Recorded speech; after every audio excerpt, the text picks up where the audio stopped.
So today we're going to be talking about a love that is uncommon, a love that is unnatural in our culture.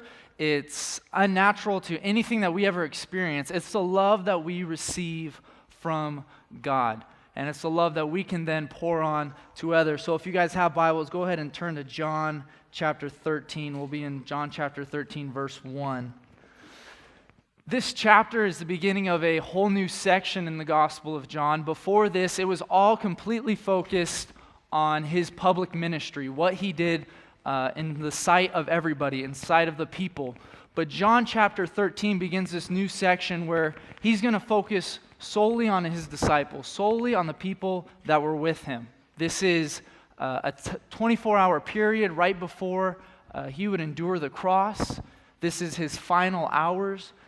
And I think it's key for us because as Jesus pours into his disciples in the final hours, he's going to leave them with a lasting impression. And for us as the church, as followers of Jesus, as modern disciples, we should keen in on what was the lasting impression that Jesus had for us, that he had for his disciples as well. So John 13:1, it was just before the Passover festival.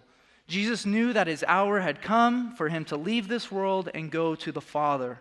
Having loved his own who were in the world, he loved them to the end. The evening meal was in progress, and the devil had already prompted Judas, the son of Simon Iscariot, to betray Jesus. Jesus knew that the Father had put all things under his power, and that he had come from God and was returning to God. The first three verses sort of set the setting of what's going to take place. You get the idea of the position that Jesus is in. He understands that he is in his final hours. He understands that this is the last time I get to be with my disciples. This is the last time I get to pour into them before the cross. He also understands, secondly, that he's in the room with the very man that will betray him. You see, it's starting to set the stage for us. He knows exactly that Judas is going to be the one to betray him. He knows exactly that Judas has allowed Satan into his heart. And third, he understands that he has all power. He understands that he's from God, he's going to God, and that Jesus is God. And you're getting the idea that Jesus is about to do something phenomenal. He's about to do something crazy. Maybe he'll teach Judas a lesson. Isn't that what you would do? You knew that the cross is ahead of you. I would teach Judas a lesson. I would smack him around a little bit, you know? What are you thinking? I know what you're thinking. He would avoid the situation. He would do anything at all costs to avoid the cross. That's not the case. Despite knowing it's his final hour, despite knowing who his betrayer is, and despite knowing that he could stop it, this is what he does. Verse 4. So he got up from the meal, took off his outer clothing, wrapped a towel around his waist. After that, he poured water into a basin and began to wash the disciples' feet, drying them with the towel that he was wrapped around. What? We're talking about Jesus, right? The Son of God that has power over everything. Yeah, he's going to take the time in his final moments to wash a bunch of scrubs' feet. He's going to wash these 12, henchmen of his feet. That's what he wants to do in his final hour. That's what he wants to do in his final moments. Love them, serve them. There's more in this passage than we would even first see. He would take off his outer garment. That would have represented him as this teacher, him as a rabbi, of somebody of importance. He takes that off to put on a towel. Do you know who would have worn a towel? The slave of the house. The one that is a bond slave. The one that is the lowest of the low. That's Jesus taking himself from the highest position and putting himself in the lowest. He removed himself from his position at the table. Common today, like in a wedding, you guys can imagine you have the bride and groom, then you might have the bridesmaids and the wedding party, and then you have family and then friends. That's how they would kind of do it back then culturally. There would be somebody at the head of the table that was the most important, and then it would tear off from there. Jesus took himself from the head of the table. kind of got weird, took off some clothes, but got down onto the floor, wrapped himself in a towel, and began to wash feet. And you guys got to keep it in mind, he knows it's his final hour. That's what he wants to do in his final moment. That's the lasting impression he wants to leave on his disciples, what he is doing right now. You could imagine he's getting into some gross territory right now. Am I right? He's getting into the feet of these guys, the muck, the grossness in between the toes. These guys weren't rocking Vans and Jordans, you know what I mean? Some open-toed shoes. They were walking around in Jerusalem 2.0s, whatever you want to call it. Some open-toed shoes. These guys, most of them were fishermen. They had some feet that were weathered. They had been through things. They had walked miles. They put miles on those bad boys following Jesus. These things were nasty. And Jesus is in the grossness of it, the dirtiness of it. And you can imagine 1 pair of feet, 2 pair of feet, 3 pair of feet, 4, 5, 6. You can imagine the scene. Jesus' bowl is getting dirtier. It's getting murky. The towel that he's drying them with, if it's girded around him, he has to literally pull the feet onto himself and dry them. Are you starting to get the picture that I'm trying to set here for you of Jesus in his final hours? Is this remarkable or what? He's drying the feet of these guys that are knuckleheads with the towel that's around his own waist. You can imagine he goes through all of them, and he even starts to wash the feet of Judas, the very one that would betray him. That's remarkable. That's something way different. That's a love that's unexpected. That's a love that's unbelievable. It's a love that's hard to even imagine. What is the example that Jesus is setting? I think it's clear. It's an example of humbling ourselves, putting ourselves in the lowest of positions. Nobody better get naked today and start washing feet. But you understand what I'm saying of taking yourself from this from this high position and just serving. It's a humble attitude. It's a whole new spirit. It's getting rid of the human nature that wants to build us up, that wants to make us something special, that wants to make us feel good, and about making somebody else feel good. Loving on the person next to us instead of ourselves. I mean, how common is it for us to wake up and be like, man, I just want to love on people. It's going to be about other people today. It's not about me. And then you get in the mirror and you're like, it's kind of about me today, Jesus is setting the example here, and he has every reason to not be thinking about this, right? He should be thinking about the cross, the pain that he's going to endure.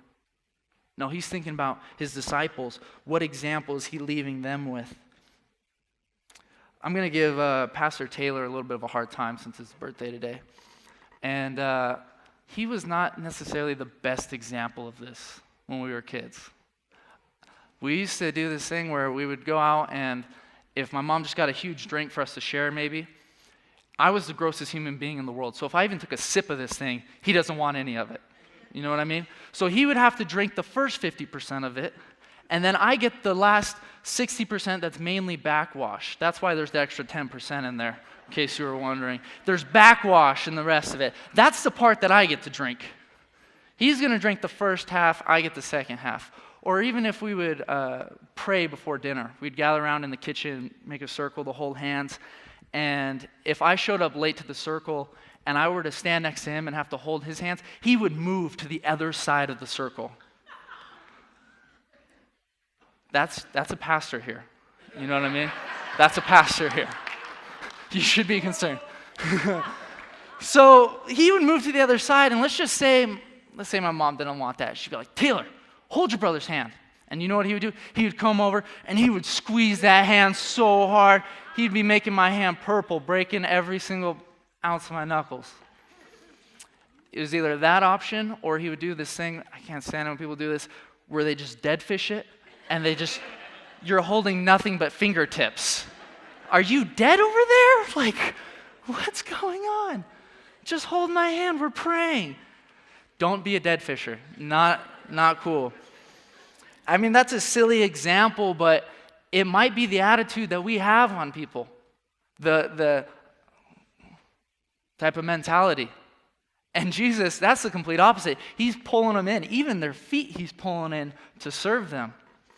So again, it may not be washing people's feet, but we're talking about the spirit. We're talking about the attitude that is maybe going to mow the neighbor's lawn. That may be in your home to attempt to put the dishes away right. Notice I say attempt because we never put the dishes away right. Maybe it's just trying to serve somebody in a capacity that they don't even expect. Have you ever been blessed beyond what you even know what to do? You know how that feels, right? Maybe it was a gift that you got and you're just, I don't even know if I could accept this. Or maybe it's just somebody was there for you at the time when you really needed it. Man, let's have the attitudes, let's have the spirits when we wake up. Who am I going to serve today? Who am I going to bless today? Whose feet are going to get washed today? That's the spirit, that's the heart that Jesus is exemplifying for us. Watch how when Peter receives this, he doesn't even know what to do. He came to Simon Peter, who said to him, "Lord, are you going to wash my feet?" Jesus replied, you do not realize now what I am doing, but later you will understand." "No," said Peter, "you shall never wash my feet."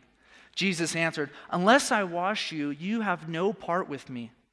"Then, Lord," Simon Peter replied, "not just my feet, but my hands and my head as well."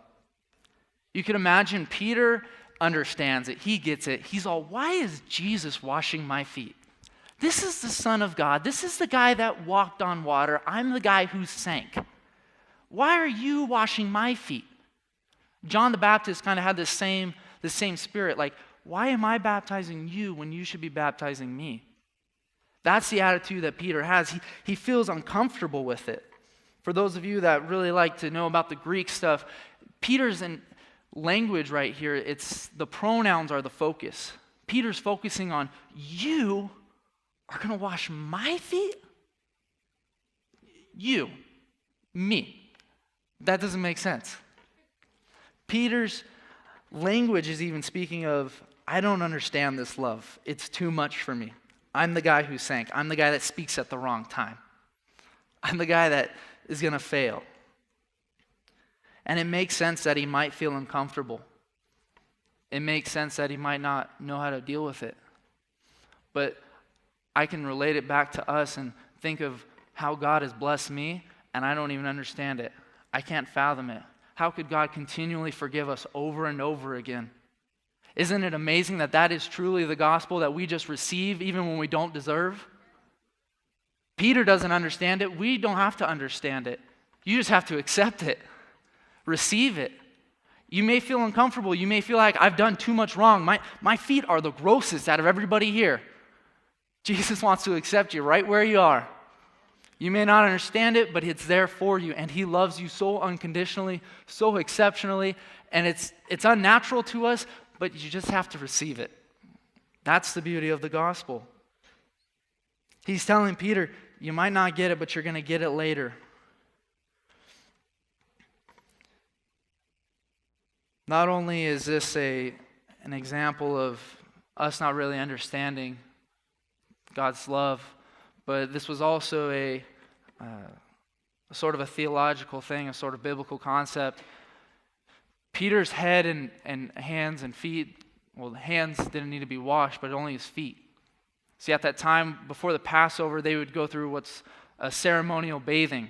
And so they would bathe before this festival, and then they would walk back to the homes, and you could imagine from the time of their bathing to the time walking home, they would get dirty and muddy, and their feet would be gross again. Just like how we go to the beach. I don't know if you've ever gotten sandy, and then you go into the water, and then you walk back to the car, and your feet are already sandy again. You know what I'm talking about? Can I get some involvement here? You guys know what I'm talking about? Okay, just so I'm making sense. Okay, so you know how you bathe, and then you walk somewhere, your feet get dirty again. So that's what's going on, is Jesus is saying, I just need to wash your feet. You're already clean.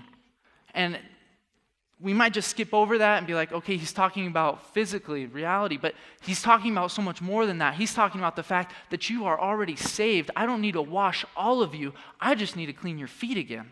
I just need to give you that daily, I'm here for you, that I forgive you. You don't need to ask for salvation every time you sin. You just need forgiveness. You just need your feet washed. Peter's saying, wash all of me. And Jesus is like, I don't need to. You're already clean. Some of you in here, you need to hear that. You're in here today, maybe you've been saved for a long time, and you just feel like, I need the whole thing all over again. I've gone too far. No, you just need to go back to Jesus, and he'll wash you right up. You'll be clean all over again. You are saved. You are loved. You are appreciated. God is for you. I'm trying to get out that God is in love with you so much that he will wash your feet each and every day you need it. And don't we?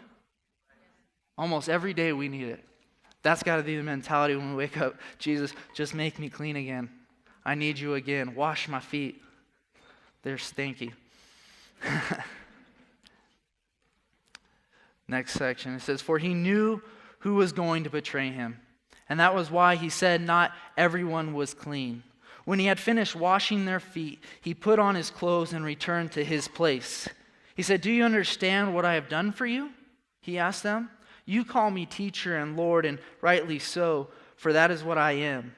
Now that I, your Lord and teacher, have washed your feet, this is the key part for us, you also should wash one another's feet. Guys, we could talk about it all day, how Jesus is love, Jesus is great, Jesus is amazing. Look what he did. Wow. But if what we talk about doesn't translate into our lives, what are we doing? I'm trying to get at that your Sunday has to absolutely affect your Monday. This can't just be a thing for the here and now and then it's gone tomorrow. We're talking about an attitude, a spirit of love that carries on throughout our whole week, throughout our whole month. Jesus even says, I have set you an example that you should do as I have done for you. Very truly, I tell you, no servant is greater than his master, nor is a messenger greater than the one who sent him. Now that you know these things, you will be blessed if you do them. Church, we just got to do this. Let's not talk about it, let's be about it. Let's do this. Let's get out of this building and go love people. Could you imagine what the reputation of the church would be if we actually lived this out? Wouldn't these seats be filled if we went out and we made sure to love the socks off of people? Love them like Jesus loves us. Can you imagine what that would look like? People wouldn't know how to handle it. They'd be freaked out. Wow, that person with the Venia sticker actually didn't cut me off. They put on their turn signal. Whew. Let's get out of here and let's love people. No excuses. Jesus was about to go to the cross and he knew his betrayer. He washed that guy's feet. If we got a problem with somebody, it's time to let it go. It's time to be done. It's time to love people. Life's too short to have a problem with them. Let's love them. I'll close with this verse. Promise we're closing. Won't be one of those people. Matthew 5:44, he says, but I say to you, love your enemy. Bless those who curse you. Do good to those who hate you. And pray for those who spitefully use you and persecute you. Amen.